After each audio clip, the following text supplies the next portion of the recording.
We're talking about the fact that most people see what they expect to see, what they want to see, what they've been told to see, what conventional wisdom tells them to see, not what is right in front of them in its pristine condition.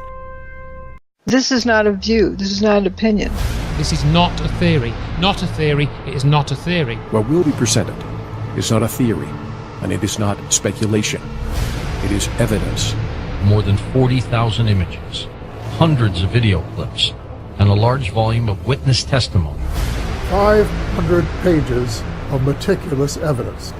Dr. Judy Wood's book has proven what happened. Remember that you can know something. Not everything is a belief. Not everything is a theory. There's stuff that you can actually know and use it to move forward. She does not speculate, she does not theorize. She presents the evidence of what we actually see there. It is a subject of verifiable, empirically provable, irrefutable scientific knowledge. One thing about evidence is that it's there, it's truth. The evidence is always the truth. Wir haben uns heute ein wichtiges Thema ausgepickt, das deines Erachtens und auch meiner Meinung nach in den alternativen Medien viel zu wenig mittlerweile thematisiert wird. Es ist 15 Jahre fast her. 9/11 wird jetzt dieses Jahr im September wird es jetzt 15 Jahre, genau. Eine halbe Generation mittlerweile. Und so irgendwie habe ich das Gefühl, dass in unserer Branche, in unseren Medien halt so alternativ, dass das Thema irgendwie durchgekaut ist. Es ist irgendwie alles gesagt. Wer es jetzt noch nicht kapiert hat, wer von World Trade Center 7 jetzt noch nichts gehört hat, dem ist sowieso nicht mehr zu helfen irgendwo. Ja. Jetzt kommt Dr. Woods und sagt, ja, es gibt da eine Erklärung für den Energieeintrag, der da in dieses Gebäude gekommen ist, und der nennt sich Directed Energy Weapon. Weil was Dr. Judy Wood macht, ist, sie sammelt Daten. Was ist sie von Beruf her? Was ist sie? Das kommt schon dazu. Sie ist wirklich prädestiniert für diesen Job. Also sie ist von Beruf her, sie war Professorin an einer renommierten Ostküstenuniversität in den USA. Professorin, Doktortitel, und sie ist halt spezialisiert auf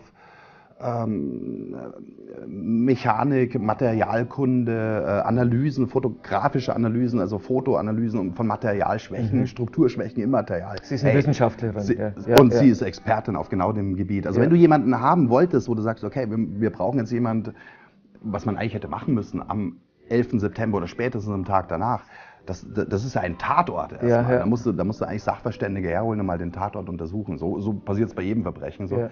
Und wenn du da einen Sachverständigen hättest holen wollen, dann wäre sie genau einer von denen, die wirklich dafür ausgebildet sind, die halt von Anfang an Dinge sieht, die wir nicht sehen. Wie verhält sich Material, wie verhält sich Stahl? Dr. Judy Wood earned a PhD from Virginia Tech and is a forensic scientist and an engineer with over 35 years of experience in this very area. In the time since 9/11/01, she has applied her expertise to a forensic study of over 40,000 images, hundreds of video clips, and a large volume of witness testimony pertaining to the destruction of the World Trade Center complex. She's also the author of the book entitled Where Did the Towers Go? The Evidence of Directed Free Energy Technology on 9/11. You do not push a belief. You basically are telling the reader to come to their own conclusion based on the evidence that you present. I don't ask anyone to believe me. I don't want them to. I want people to know it for themselves. I want people to understand what this is. Now we're talking about somebody with credentials, somebody with the experience to analyze this empirically. If what she's saying is true, and I went to your website and I was blown away from day one, how in the world is it that I don't know about her? I have over 30 years of experience doing forensic engineering and science. This is what I've trained to do my whole life. I could see that something wasn't right, but nobody else could. And they were so traumatized, they had their pitchfork in hand, ready to go get the witch. Something about Judy Wood is that she has a tremendous moral keel that must never, I think, be forgotten. I was just doing what is honest, what's true. You see a problem, and if you don't do anything about it, that's going to sit on your conscience, isn't it? She has been rigorously excluded from the 9/11 truth movement You're not allowed to discuss Judy Wood's research anywhere. Even in truth groups, it is censored. If I'm presenting bogus stuff, why is there so much effort spent in trying to destroy me? I have seen numerous attempts to debunk this woman, and they fail. And they fail because she is not dealing with anything other than what is there, right in front of our eyes. I only present evidence, and the evidence speaks for itself. Dr. Wood's argument is pure science. It doesn't contain an accusation. Dr. Wood is as independent as you can be. She's just a completely fiercely autonomous force. She's a nightmare for the control system, yes. That woman. My mother had told me not to look into 9/11 because she said if you do, you won't have a career. And I said, if I don't, nobody will. We might not even have a planet.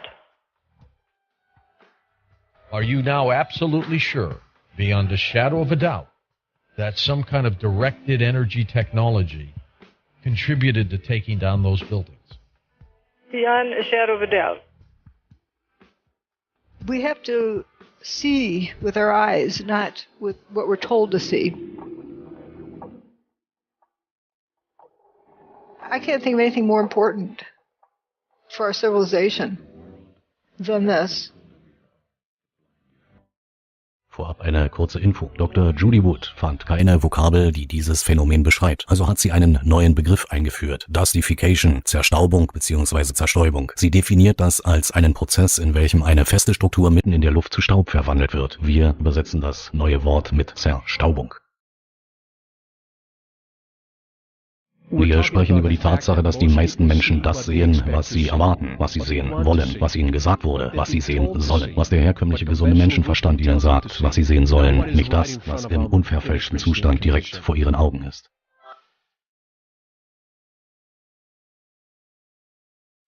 Sie sind weder verbrannt, noch stürzten sie zu Boden. Sie sind mitten in der Luft zu Staub geworden.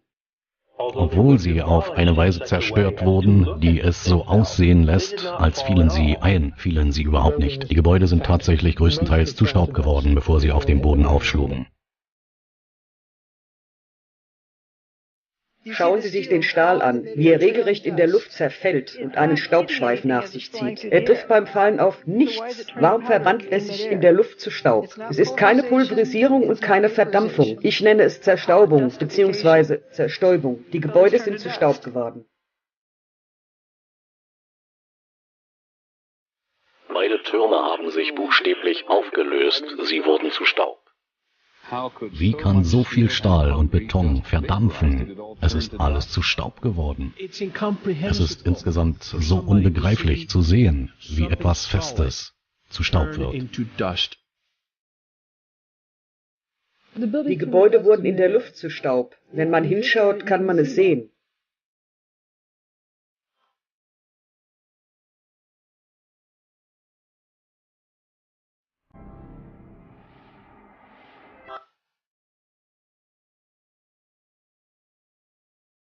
They didn't burn up, nor did they slam to the ground, but turned into dust in midair.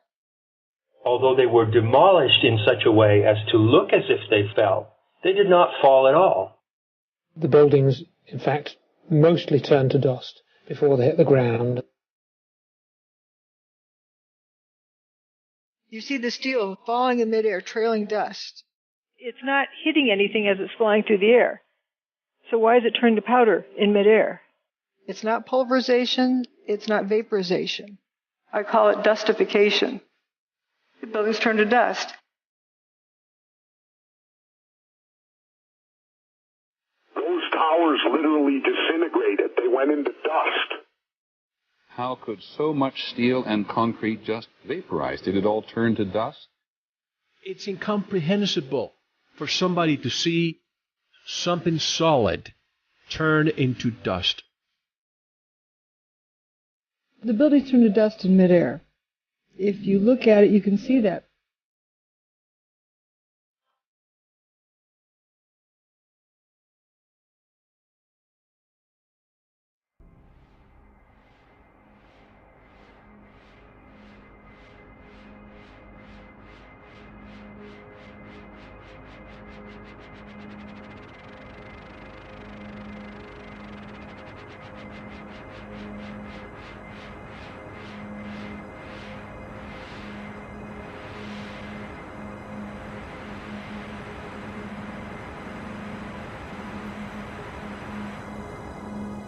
This is your last chance.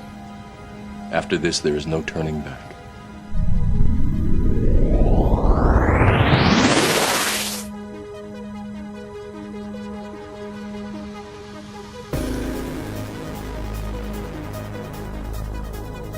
You have a steel beam flying through the air, and it's dissolving as it flies through the air. It's turning into dust, and it's not hitting anything. The building was not smashed to bits. So that's why pulverizing doesn't describe it. No explosions, no heat, no flames. Vaporization implies high heat. You would have seen the whole building glowing. People would have been blinded by the light. It's very dense dust. It initially blocked out all of the sunlight, 100% of the sunlight, so it was pitch black. You come to the realization that these pieces of material are becoming dust. They're frothing up into dust as they fall. And if you watch some of these pieces, you can actually see them turning to dust before they hit the ground.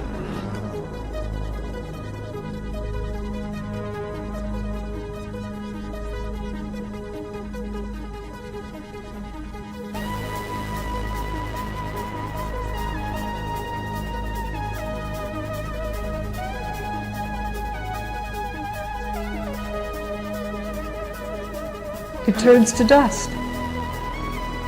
That's amazing. That is amazing. I mean, just like a Star Trek thing. It just, poof, it's gone. What we saw and what happened on 9/11 was something that we as the public had never seen before. What happened on 9/11, I believe today it was not a controlled demolition, it was not nanothermite, and it certainly was not the pancake effect of two planes hitting a building. There's a cluster of core columns that remains here. Watch what happens to them.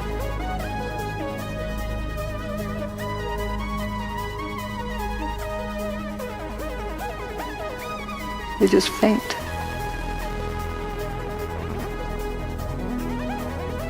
Here's building 7, which is a 47-story building. It's like 650 feet tall, approximately. This has got to be over that.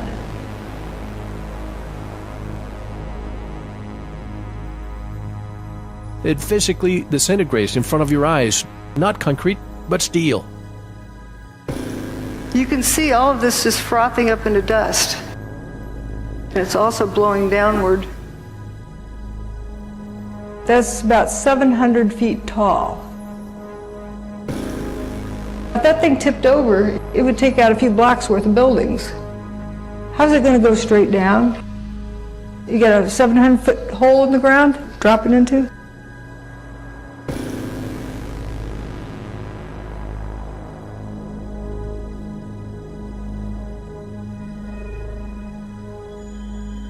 This video is of building 7. Notice it's one face and one face only that has this lather pouring out of it. If that's smoke, why is it one face only from ground to roof?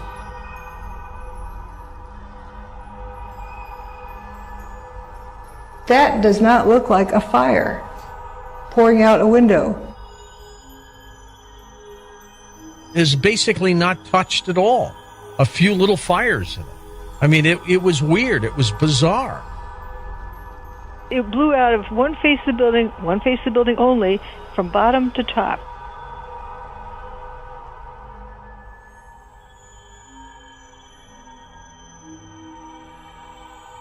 These windows are broken. If it was smoke from a fire and it really needed to get out, why isn't it coming out these windows? If there's a traffic jam, why does it take the path of least resistance?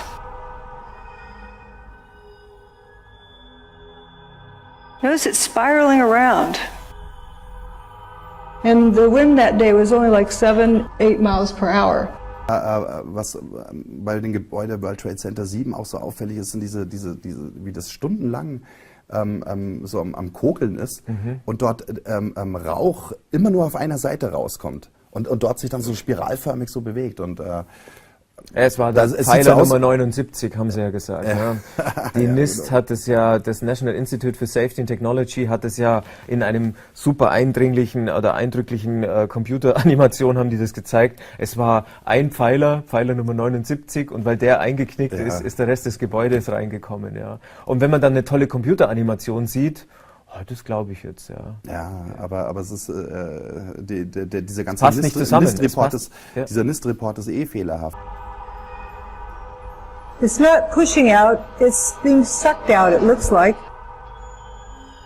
And that poured out of the building all afternoon for 7 hours.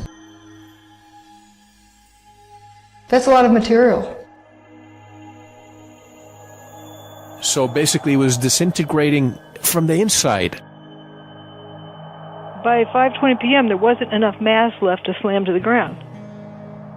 The walls were like an empty shell.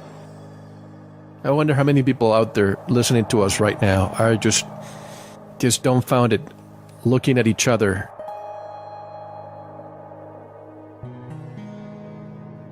Here was these huge buildings that turned to dust in midair right in front of our faces on TV. Why did so few people see that? Because they were told to see a collapse, maybe? It does not fall within their learned parameters. Conventional wisdom kicks in, and it says that it's impossible to dustify a building.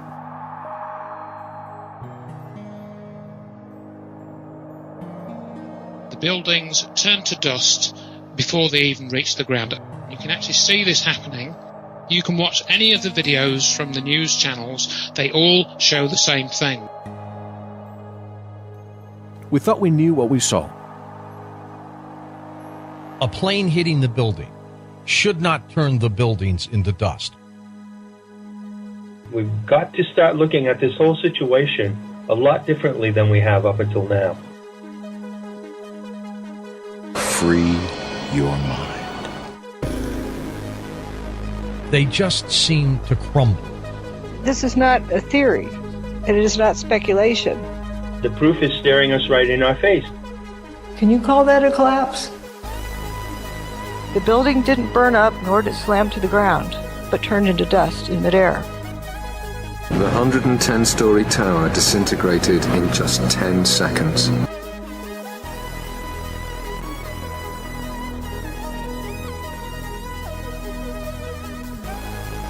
It doesn't look like a controlled demolition or a pancake effect. It looks more like a total pulverization. And it just seems like it's like a waterfall effect, where it's just, dust is just accumulating and piling over on each other. That's not a collapse. And it's not an explosion. It's a building frothing up into powder. This is 110 stories of building turning to dust in 10 seconds. It just seems to turn into dust. The towers did not collapse. They did not collapse. They were turned to dust. The towers were not brought down, but instead were turned into dust. We don't have a word in our vocabulary that describes that. So I've invented a new word, dustification. I kind of define it as the process of turning a solid structure into powder in midair. Dustified. There it goes. Wait a minute, that building's turning into dust in midair. Collapses don't do that.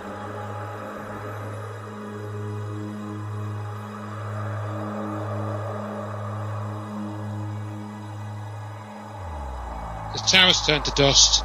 They turned to dust before they hit the ground, and that's all I'm going to say about it. 9/11 proves the existence of free energy technology on this planet. With 9/11, everybody around the planet can know that free energy technology exists. No one has ever done anything like this.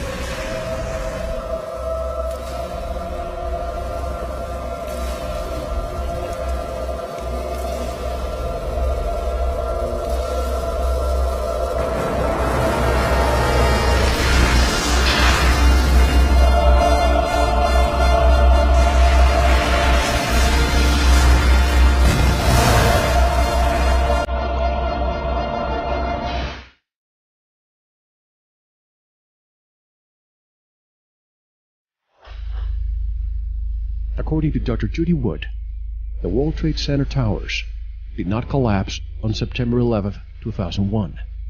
They were already turned to dust before a gravity-driven collapse was a possibility.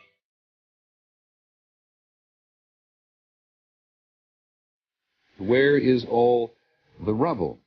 There's no debris. Where the hell did these buildings go? Yeah. You're talking about 110-story buildings that fucking evaporate. Where did the towers go? When the towers went away, there was no S wave or P wave. It was only a surface wave. And you get that when you lift the buildings off the ground. You no longer have that weight there. It's gone. Genauso müssen wir ein seismisches Signal haben. Ich meine, wir kennen das alle, wenn du an einer Baustelle vorbeiläufst, wird irgendein Haus renoviert oder so und die tun aus dem 4., 5. Stock den Schotter so, den Schutt durch so eine Rutsche runter. Ja. Wenn du da unten vorbeigehst, du spürst den Boden wackeln. Ja. Oder selbst wenn ein Lastwagen an dir vorbeigeht, spürst du schon den Boden wackeln. Ey, wenn 100 Stockwerke niederprasseln, ich habe jetzt nicht mehr genau im Kopf, aber ich glaube, pro Turm schätzt man so 200.000 Tonnen Stahl. Mhm. Weißt du, was das für ein Rumpler macht? Manhattan ist Felsboden, ja. Das schwingt wie eine Stimmgabel. Es müsste über eine Minute lang müssen da seismische Aufzeichnungen sein, ja. Mhm. Und auch das sind Fakten, die Dr. Wood bietet. Also kannst du das angucken. Es gibt in New York seismische Daten und es gibt auch Vergleichsdaten, die sie auch genauer aufführt. Von Gebäuden, die mit Controlled Demolition eingerissen wurden, wie in Amerika so ein großes Fußballstadion, also so ein Sportstadion. Mhm. Man hat natürlich noch nie so große Wolkenkratzer so eingerissen mit Controlled Demolition, aber eben so ein großes Sportstadion, was auch ein Riesengebäude ist. Und da hast du dann auch über eine Minute lang hast du ein seismisches Signal, wie die Erde schwingt. Und das hast du dort nicht. Vor allem hast du keine Wellen, die durch die Erde durchdringen. Das Einzige, was du als seismisches Signal hast, man darf nicht sagen, dass man nichts hat, man hat Oberflächenwellen. Und diesen so zu erklären, wenn du das Gewicht von den Türmen innerhalb von wenigen Sekunden wegnimmst, gibt die Erde halt ein bisschen nach. Das ist wie wenn du vom Bett aufstehst, gibt die Matratze auch wieder ein bisschen nach, weil das Gewicht einfach nicht mehr da ist. Mhm. Das war's. Und diese Oberflächenwellen wurden auch nur ungefähr 8 Sekunden aufgezeichnet. At the bottom of the towers was something called the bathtub. If the debris of the buildings had fallen into that bathtub, it would have ruptured the walls, resulting in the entire flooding of lower Manhattan. But the walls were not ruptured. These huge buildings turned to dust in midair right in front of our faces on TV. Why did so few people see that? It's incomprehensible for somebody to see something solid turn into dust. Free your mind. The dust was hitting people, and people were not burning. Obviously, the dust was not hot. Dust cloud rolls out, and it leaves behind people covered with dust, not burned bodies.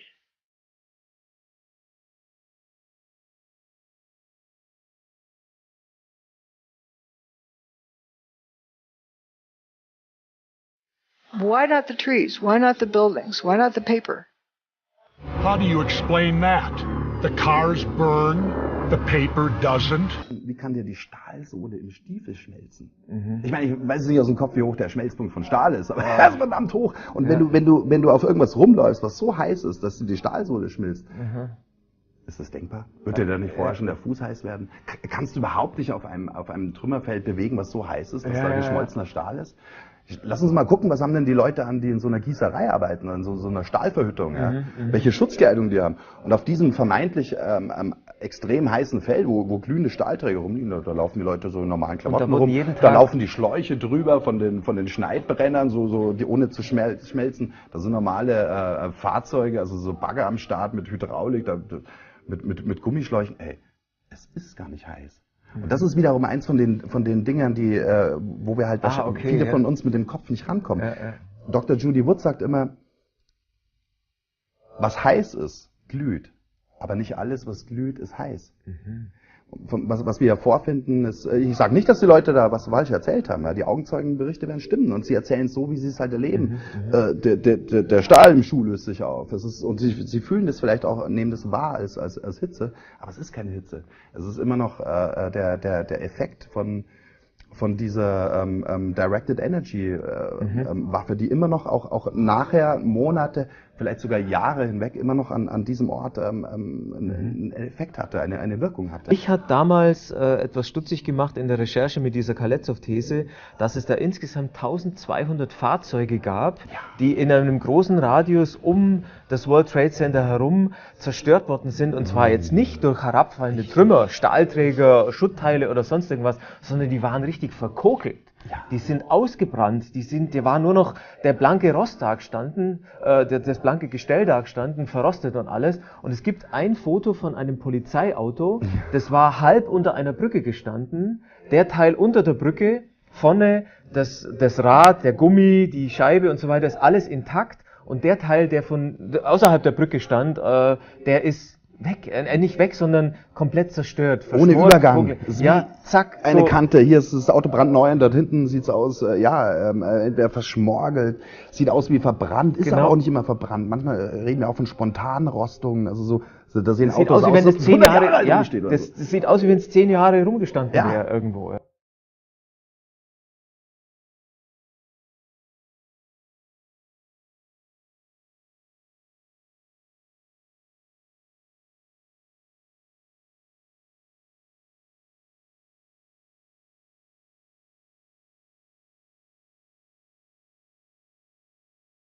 Ganz genau. Und davon gibt es sehr viele, und auch sehr viele Rettungsfahrzeuge, Krankenwagen, Feuerwehrautos und so weiter. Die haben sie dann alle auf so einen riesen Landfill oder Landpit gepackt, irgendwo in Rhode Island drüben. Was glaubst du denn, was mit denen passiert ist? Sind die in den Einflussbereich gekommen dieser energetischen Strahlung da? So sieht's aus. Also wir haben rund um 9/11 ganz viele Anomalien, und diese die Geschichte mit diesen Fahrzeugen, ist eine der bizarrsten Anomalien. Und es scheint eben so zu sein, dass gewisse Materialien an diesem Tag anders reagiert haben, als wir das sonst kennen. Und merkwürdig ist eben auch, welche Materialien überhaupt keinen Schaden genommen haben. Zum Beispiel Papier. Papier, ja. Wir haben ganz überall war von Papier bedeckt. Ja, genau. Ja. Es ist überall, hast du diese komisch zerschmirgelten Fahrzeuge, aber zum Teil hast du da Papier rumliegen. Und das brennt nicht. Was ist hier los? Wir haben ja das Phänomen hier, es war gar keine wirkliche Hitze involviert.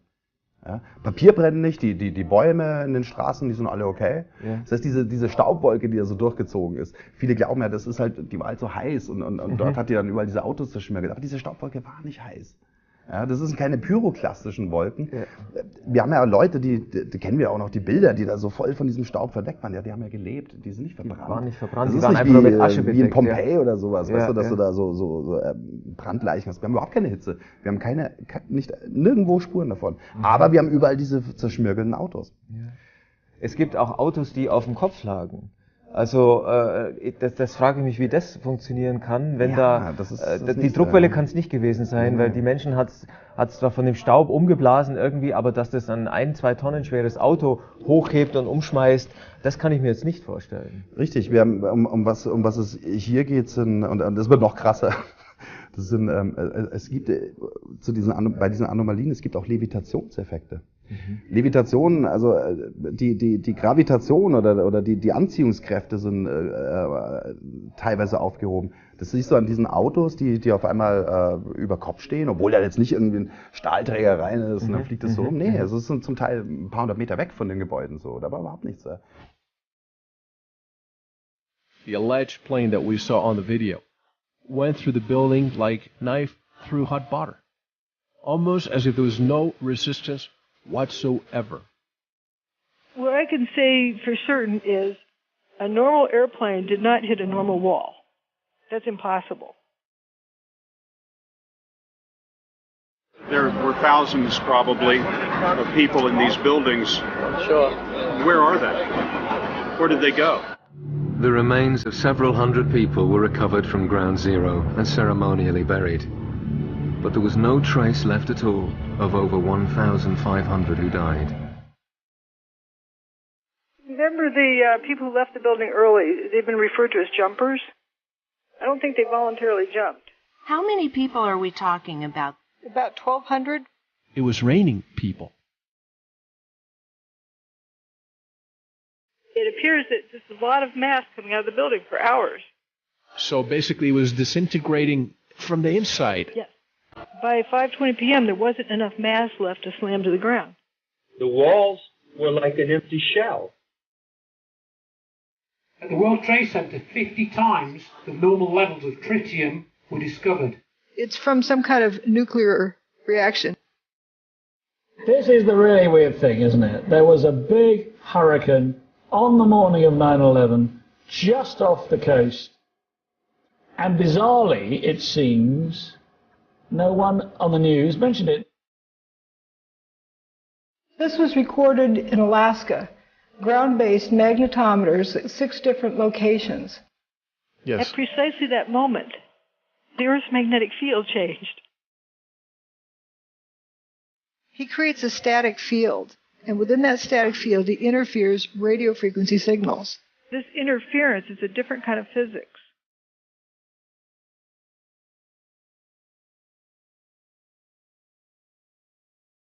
Well, that's an easy answer. You go to the companies that specialize in PSYOPs and in the development of directed energy weapons, because that is who they used. Manipulation of events on the global level in history involves the use of a controlled opposition. Stephen E. Jones was involved in cold fusion research. He comes onto the 9/11 research scene in 2005. How much clearer does it need to be?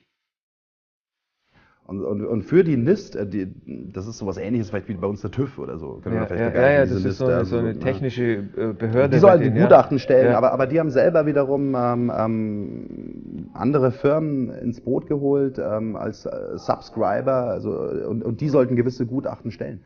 Und dort sind Firmen dabei, die sogar selber an diesen Directed Energy Technologien arbeiten. Solche Firmen, die daran arbeiten, solche Firmen holen die sich ins Boot und die sollen Gutachten erstellen. Und Dr. Judy Wood hat eben mehrere von diesen Subscribern angezeigt als wissenschaftliche Fälschung. Ja, also das, was die Daten, die sie liefern, die sind eben falsch. Das ist Fraud, Betrug. Jetzt haben wir dem Namen vorhin so nebenbei so mal ein bisschen ein Kind gegeben, also Directed Energy Weapons. Lass uns das Ganze mal ein bisschen mit Substanz füllen. Also die allerwahrscheinlichste Erklärung für dieses Phänomen, für diesen Kollaps und diese Zertrümmerung und Pulverisierung der Türme ist eine Form von Energie, die gerichtet war. Directed Energy Weapons, also eine Art von Waffe, die auf Energiephysik basiert, wo man sagen kann, da kann ich gerichtet Energie irgendwo einbringen und das löst die molekulare Struktur komplett auf. Richtig. Mehr oder weniger. Das ist die These, das ist die Schlussfolgerung, die Dr. Judy Wood. Die Schlussfolgerung. Ja? Ich würde es eben auch nicht These nennen, sondern was sie ja macht, sie guckt sich alle Daten an. Ja. Ich meine, wir haben jetzt ein paar schon angesprochen, ja, und die wir eben jetzt widersprechen. Okay, wir haben Überlebende dort. Wir haben kein seismisches Signal. Also das deutet schon darauf hin, es ist eben nichts runtergekommen. Ne? Ja. Und dann geht schon wieder los. Welche Technologie kennen wir denn, die sowas machen kann? Ja, also welche kennen wir denn? Was kann denn sowas machen?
Where did the towers go?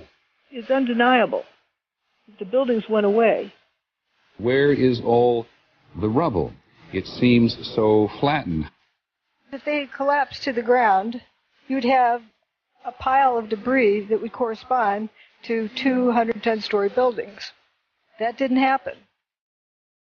Where did the towers go? There ain't enough rubble. Where are they? There's no debris. You just can't account for the missing material. Engineers at the firm that built the building's best guess to account for the missing 1,200 feet of material from each tower is that large portions simply vaporized. Now look at those pictures just hours after the event, and there was nothing there. You had a little bit of rubble, but you didn't have 210-story buildings piled up there. That's the part that's crazy. It's just that's all that's left. People who have been right down next to the base of what was the trade towers say there's virtually nothing left. Maybe a few flights of stairs, a few stories of one of the buildings. 110 stories at ground level. 110 stories at ground level. I've got a picture of Building 7 in the background still standing and fuming away. It went away at 5:20 that day. So we know it's before 5:20 on 9/11. You're looking straight over from West Street, and you should see a 110-story building blocking your view. But there's just nothing there, right down to the ground. There's an ambulance that was parked in front of Tower 1 on West Street. Okay. And Tower 1's not there anymore. But the ambulance is there. That should have been obliterated too, don't you think? Why isn't the ambulance crushed? It's obvious there's a big lack of material there. The north tower is right here. You see, you just have that shell of the facade there.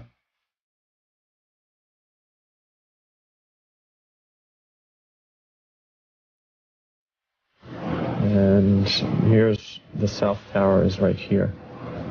And there's the center of where the south tower stood. Where the hell did these buildings go? That's the all that's standing are the Twin Towers right now in the background. That's all that's standing. That's it. That's all that's left. Every building with the WTC prefix was destroyed that day. It wasn't 2 towers. It wasn't 3 towers. It wasn't 4 towers. It wasn't 5 buildings, 6 buildings. It was 7 buildings. Usually, mainstream, they would tell you, oh, Mel, but it's just all that debris that bumped into those buildings that were in the, close proximity. So they probably had structural damage and they had to be demolished. Well, then let's go see that debris that bumped into them. It doesn't exist. Look at WTC 6. Approximately 50% of the building's mass went away. It wasn't the outer mass. It was this hole cut in the middle. Down to ground level. There's nothing there. Some people say, well, stuff must have fallen in it. Well, if debris fell in it and collapsed it down, you look in the bottom of the hole, you should see something.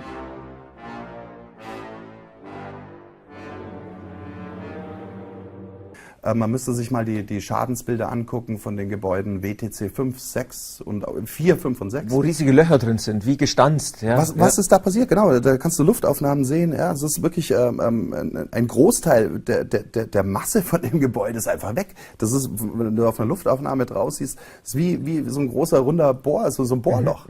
Und es geht auch bis auf Bodenniveau und die Trümmer sind nirgendwo. Und was kann solche Schäden machen? Jetzt sagen die manche Leute, naja, hier Gebäude 4 steht ja direkt daneben, das ist von dem großen Turm was draufgefallen, hat die ja kaputt gemacht. Aber nee, diese Trümmer sind ja alle nicht da. Es ist einfach von oben bis unten ein Loch in diesen Gebäuden und unten siehst du den Boden. Und noch am 11. September waren auch Rettungsteams dort, also da ist auch nichts weggeräumt worden.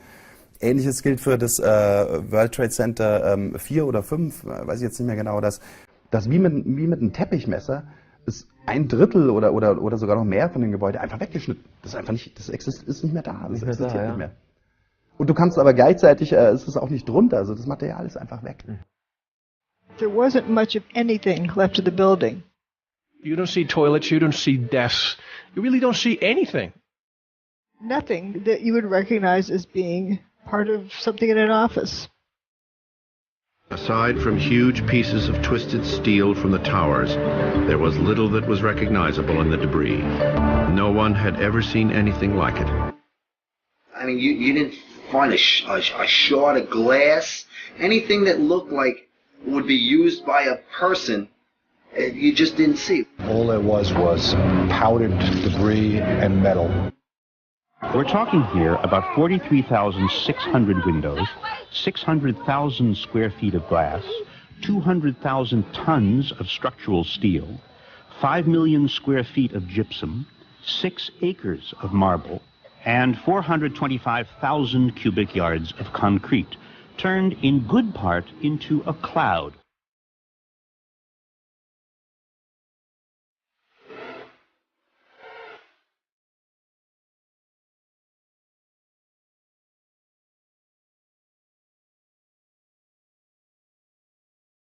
Perhaps the most astonishing object Schaidt found is something there should have been thousands of. This one probably only survived because it was in the basement. It belonged to an ice cream store.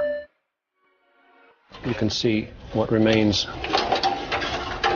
of the file folders that were inside. It was the only file cabinet found. They were able to identify what store it was from, and they called up the store owner and said, "Hey, we got your money." And they gave them their money. When you have paper flying, but you can't see a toilet, a desk, or anything else. You had all this paper flying all over Manhattan, and yet in the rubble there wasn't one file cabinet wrecked or anything. I think they found one.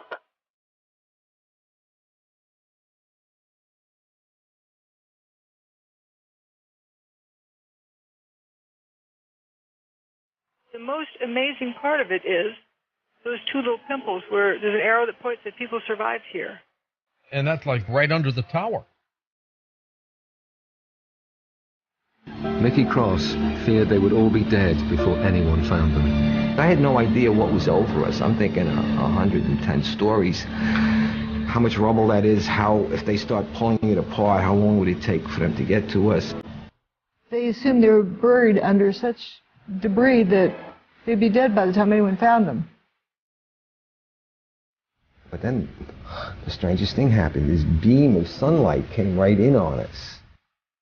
After the dust settled, they looked up and saw blue sky. I'm like amazed now. It's a 110-story building above us, and I'm looking up at the sun. The descriptions they gave were not of a building falling on top of them, were not of bombs exploding around them. It wasn't high heat. They didn't get cooked. They didn't get squashed. I looked up and said, "Guys, there used to be 106 floors above us, and now I'm seeing sunshine. There's nothing above us. That big building doesn't exist. These are the biggest office buildings in the world, and I didn't see one desk, one chair, one phone, nothing." Diese Geschichte von den Feuerwehrleuten, die eingesperrt waren im 6. Stock oder irgendwie so ziemlich weit unten, und dann hat alles gescheppert und gerumst und plötzlich war freier Himmel über denen. Die haben überlebt. Schau, das ist auch sowas. Warum wissen wir das nicht? Warum ist das in keiner, wenn wir von 9/11 reden, also jetzt gerade hier in Deutschland, warum weiß das überhaupt niemand, dass in diesem Turm Leute überlebt haben? Im 6. Stock.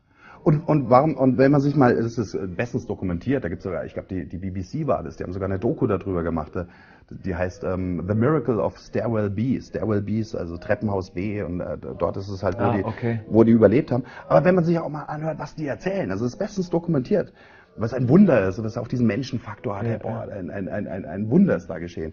Aber was erzählen diese Feuerwehrleute? Ja, zum einen erzählen die natürlich nichts, dass da irgendwie Termit um sie rum brennt oder irgendwelche Bomben hochgehen, sondern sie erzählen, sie waren auf dem Weg nach unten, sie wollten raus. Ja. Und sie merken auf einmal, okay, sie schaffen es nicht mehr, irgendwas passiert oben, es rumpelt, es kommen Geräusche und es kommt alles näher. Und die Feuerwehrmänner, jeder für sich weiß, das war's jetzt. Okay, wir haben es halt nicht geschafft. Und kauern sich so rein und das Ganze geht nur 8 Sekunden. Es fliegen auch so ein paar Sachen, so Deckenverkleidung fliegt auf sie drauf, so ein bisschen so 8 Sekunden, auf einmal entsteht Ruhe. Und die beschreiben so, wie die sich abchecken, hey, ich bin immer noch da, und dann auf einmal, es ist über ihnen nichts mehr. Über ihnen ist der freie Himmel. In einem Moment, wo sich dann der Staub auch gelegt hat, scheint ihnen die Sonne ins Gesicht.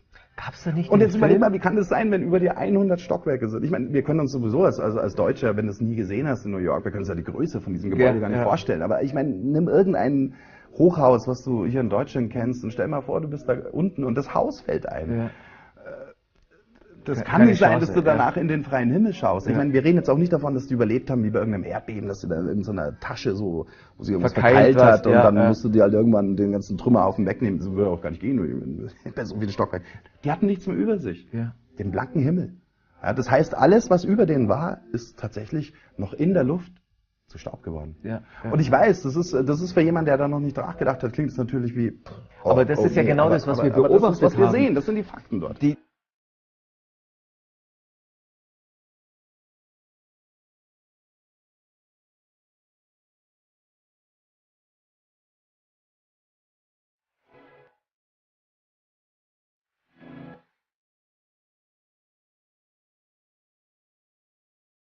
There's nothing much left. There's a few beams here and there, if you call them, but it's pretty much at ground level. Where did the towers go? Where did the towers go? Where did the buildings go? Where did the towers go? 10 years you've been looking at this evidence, and you've pinned it down, and you've pinned it down, and where'd it go? In the words of Dr. Judy Wood, for the record, I do not believe that our government is responsible for executing the events of September 11th, 2001, nor do I believe that our government is not responsible for executing the events of September 11th, 2001. This is not a case of belief. This is a crime that should be solved by a forensic study of the evidence. The popular chant, 9/11 was an inside job, is scientifically speaking no different from the chant that 19 bad guys with box cutters did it. Neither one is the result of a scientific investigation supported by evidence that would be admissible in court. Neither identifies what crime was committed or how it was committed.